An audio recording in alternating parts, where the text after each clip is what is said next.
huge lump of ice and rock is racing toward Earth at over 200,000 kilometers an hour. This is a very short time in which to prepare any sort of response to a major emergency of this kind. There would be no time to develop any more powerful type of rocket than is in everyday use at the present time.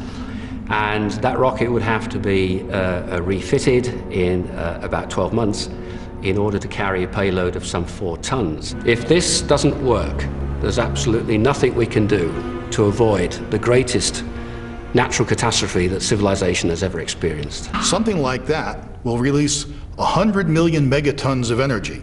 It plows through the atmosphere in a second or two. Whether it's a deep ocean or not, doesn't matter. It's so much bigger than even the depth of the deepest ocean that it just blasts out a huge crater. This is going to obliterate all the life on a continental scale. Anything that's unprotected is going to die within the first few minutes after this impact. The problem with this is we have to wait until the comet is really quite close to the Earth, about 2 weeks before the impact. But at that time it will be possible to transmit a radio signal to the comet. The comet will reflect a part of this signal, and that will be then received at the ground as an echo.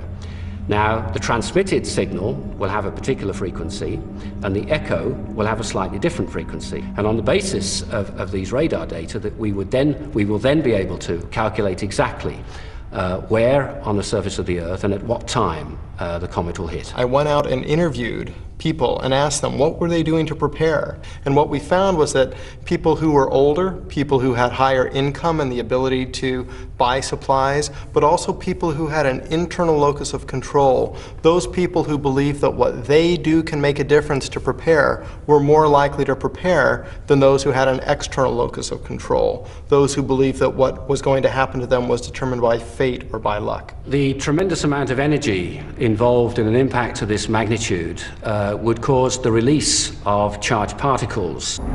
There would be no time to develop any more powerful type of rocket than is in everyday use at the present time, and that rocket would have to be refitted in about 12 months in order to carry a payload of some 4 tons. If they don't crack it, the sensor at least will give us the exact position of the comet.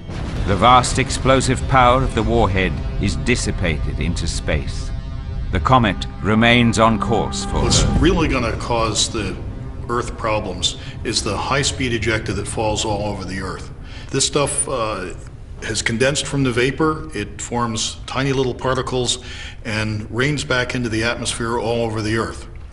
At the same time, there's a lot of rock debris, fist-sized fragments that fall in here and there around the Earth. But the dangerous part is really these small particles. While the particles penetrate the atmosphere, they heat themselves up, and that causes thermal radiation that bathes the surface.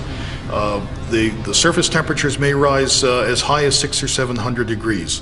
That will cause forests to burst into flame. Any unprotected animals, human beings that can't get under cover will essentially be roasted alive. The temperature outside soon reaches 400 degrees Celsius. The Earth is burning.